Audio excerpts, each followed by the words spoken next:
Let's continue with part 3 now of the simple past. So far, we've been working exclusively with verbs that end in AR. However, there is something to be aware of. If the verb is not an AR verb, so it does not end in AR, the key sound changes from an E with an accent to an I with an accent. Let's take some examples to see how this works.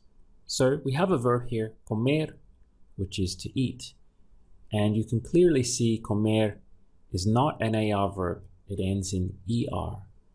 Now, to express the simple past would be I ate.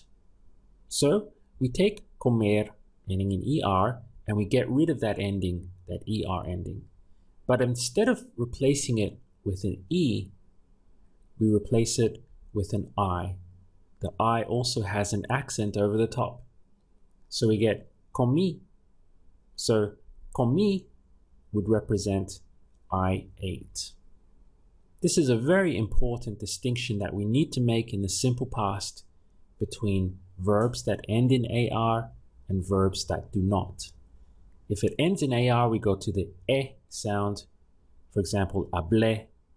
But if the verb ends in ER, it's an ER or an IR verb, it actually goes to I. So we have comer, getting rid of the ER, and it becomes comi. So comi for I ate. This is something very important to be aware of. So knowing that comi means I ate, how would you say, yes, I ate, thank you? Sí, comí, gracias. Here we have sí for yes, and then I ate, comí, I ate, thank you, comí, gracias. The word for the apple would be la manzana. Manzana is apple, ending in an A, so it's a feminine word. La manzana is the apple. Try to say now, I ate the apple. Comí la manzana. Try to say it in plurals. So we had, I ate the apples. How would you say that?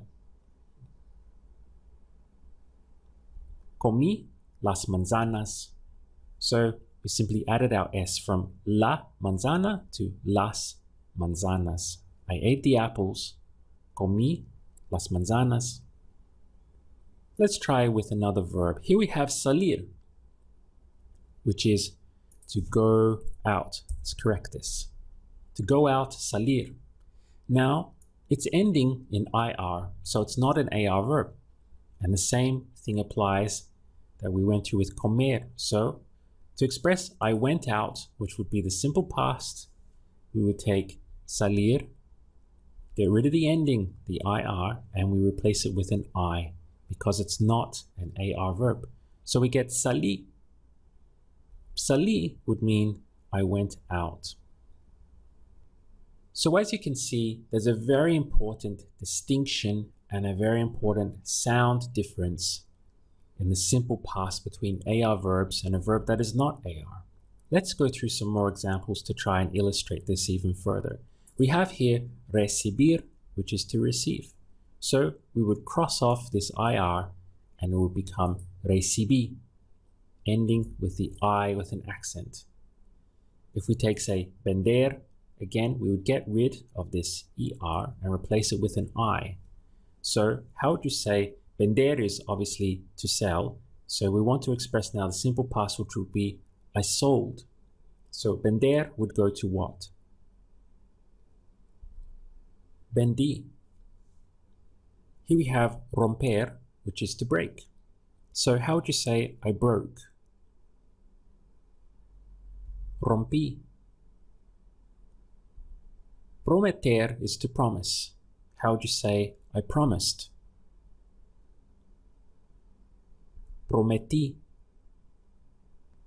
Let's recap now, because if we're not careful, we can start to let confusion creep in. We have two key sounds for I in the simple past. We have either an E with an accent or an E with an accent. That I sound, remember, is an E in Spanish. So we had hablar ending in AR going to hablé. That AR changes to E in the simple past for all AR verbs. Hablar, hablé. But if the verb is not an AR verb, for example, comer, then the sound changes to comí. The same with recibir. Now we have an IR verb. It's not AR, so again, it goes to E. Recibir goes to recibí. So this is the two key sounds that we need to remember for the simple past.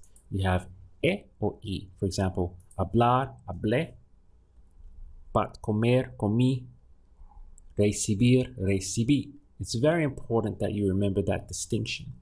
Now, at first glance, this can appear quite confusing, but I assure you that with a little bit of practice, your mind will automatically learn to switch from one channel into the other, because subconsciously you'll be aware of whether or not the verb that you're using is an AR verb or it's not an AR verb.